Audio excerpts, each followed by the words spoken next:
for outstanding practice.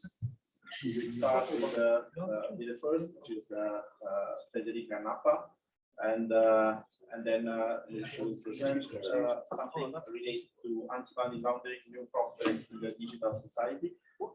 She is a critical criminologist and cybersecurity consultant at Capgemini, and also she is a passionate researcher with a special focus on corporate crime, cybercrime, and organized crime. So I will pass to you, Federica. I hope you can unmute yourself and share your presentation. Hello, everyone. Good afternoon, and thank you, Alessio, for the introduction. I'm going to share my screen real quick, and I can start with my presentation. Can you please confirm that you can see it? Yeah, perfect. You can put it full screen. Yes. Okay, so yes, as a critical criminologist, I wanted to dive into the theories when it comes to economic crime and digital technologies. So this is the table of contents for my presentations today. So I am going to give an overview of money laundering and the traditional three-stage model, and also how we can move and have moved beyond that. Then I will also talk briefly about anti-money laundering, or AML, and how the digital technologies can help. And then I will move into the biggest part and the most important part of my presentation, which is the theoretical framework, in which I will use some theories from the digital criminology approach and framework to define this topic. And then I will just wrap up the presentation with some conclusions on ethics and suggestions for future research. So without further ado, so money laundering, it's the illegal and abstract practice of washing large amounts of monies generated by criminal activities until it appears clean enough to be reinvested in the market. Usually, the idea is to launder it so many times so that it becomes clean, and it is not possible to see where the money comes from, which is usually illegal activities. Traditionally, the understanding of money laundering and the approach from governments and law enforcement agencies has been based on the three-stage model, which consists of course, the three stages: the placement, which means the money is placed into a bank; layering, the money is transferred through several bank accounts and then also mixed with some legal money; and then integration, when money is reintegrated into the society, usually through real estate investments. So the traditional methods to launder money, and I'm pretty sure that we're all familiar with it, can be like starting shell companies, or investing in real estate, or actually smuggling cash. And I've listed also a couple more of these methods. However, despite the big reliance on cash, to this day, globalization has really galvanized a number of new methods that especially use digital technologies, such as, for example, electronic payments, prepaid access cards, all kind of informal payment systems, and peer-to-peer systems such as Hawala or PayPal, because they're very easy, they're very convenient.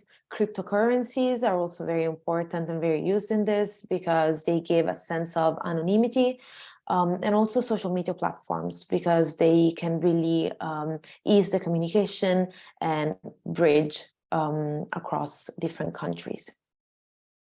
So money laundering has always had a very transnational and cross-border nature by itself, because of course you want to move the money as much as possible to disguise its origin.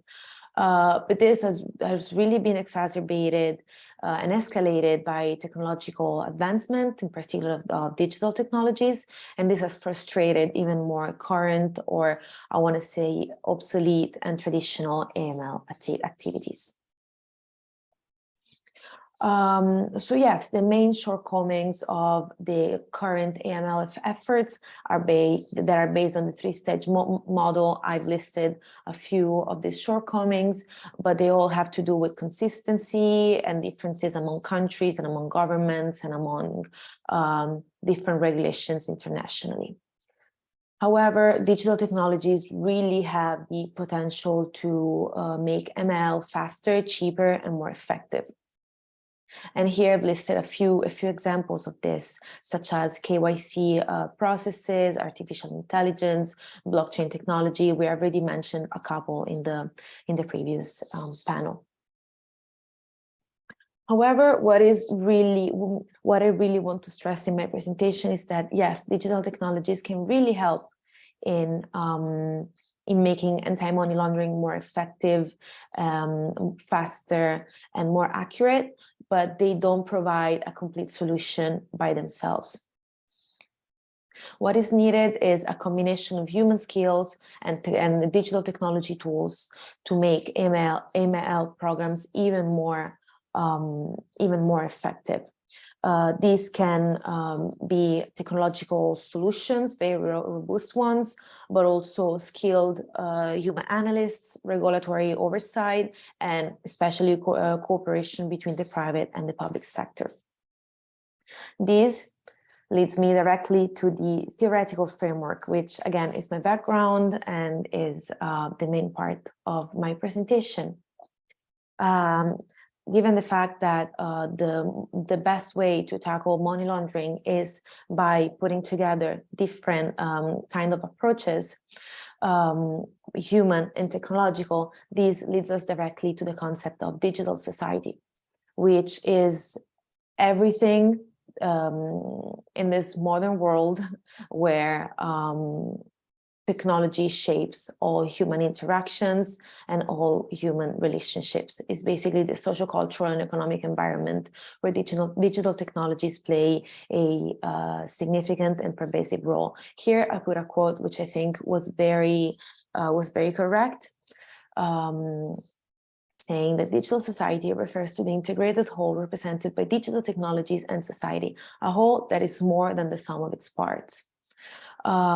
This means that when we talk about digital technologies and digital societies, we're not just talking about the binary, about the computer and the internet.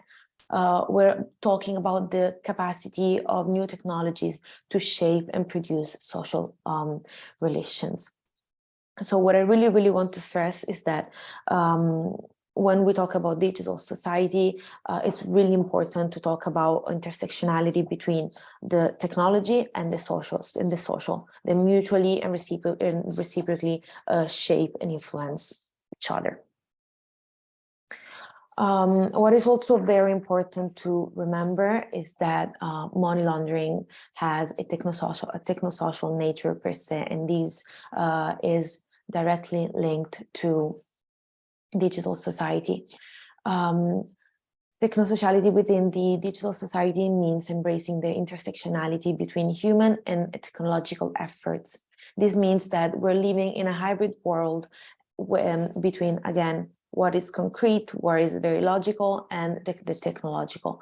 So criminal activities also, they happen in this network of hybrid world with different degrees of virtuality or embodiment.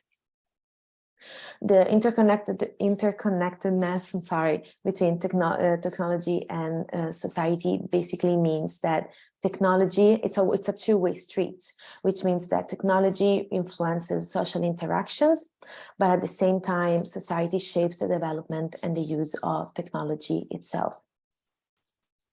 Another very important concept in this is the actor network theory, or ANT, developed by Latour in 2015, which basically says that also non-human actors have agency in shaping governance and society and organizations. So in the case of anti-money laundering, digital technologies can be both seen as enablers of crime, because we've seen that threat actors can use technology to launder money better, faster, in a way that is less obvious to law enforcement agencies. But at the same time, digital technologies can also represent the prevention and the solution to this kind of crime. So basically, the actor network theory, what it does is that it puts together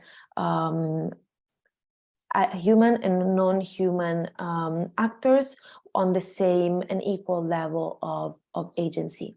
And I think this is really important, especially when talking about intersectionality and understanding that technology is a human activity and is created by humans. So it reflects not only the cultural context of the society, as the quote says, in which is used and developed, but also its bias. So technology cannot be neutral, but it will also reflect the culture and the social underpinnings of the people that developed it.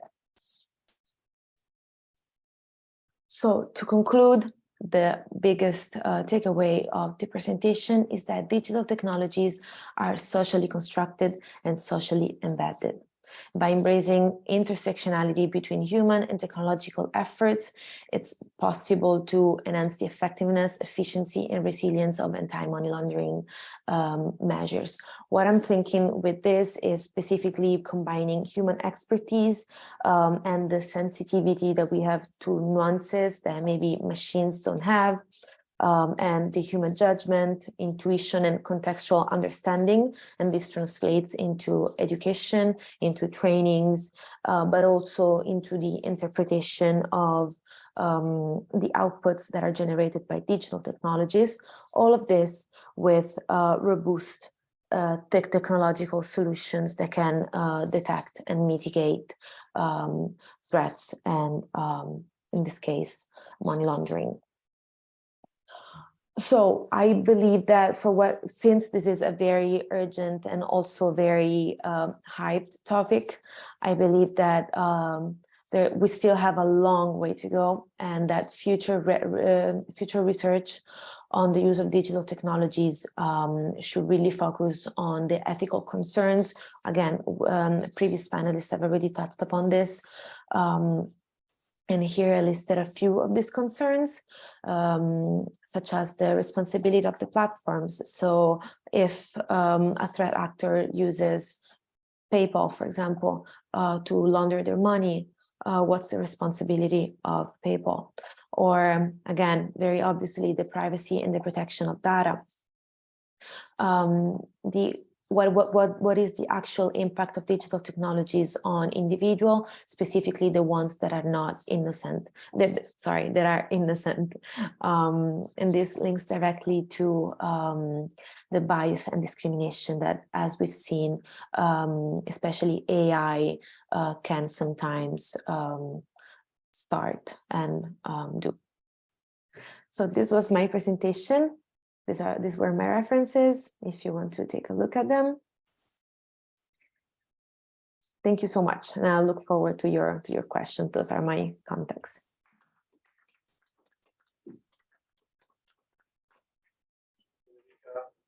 So just to recap, you focus on the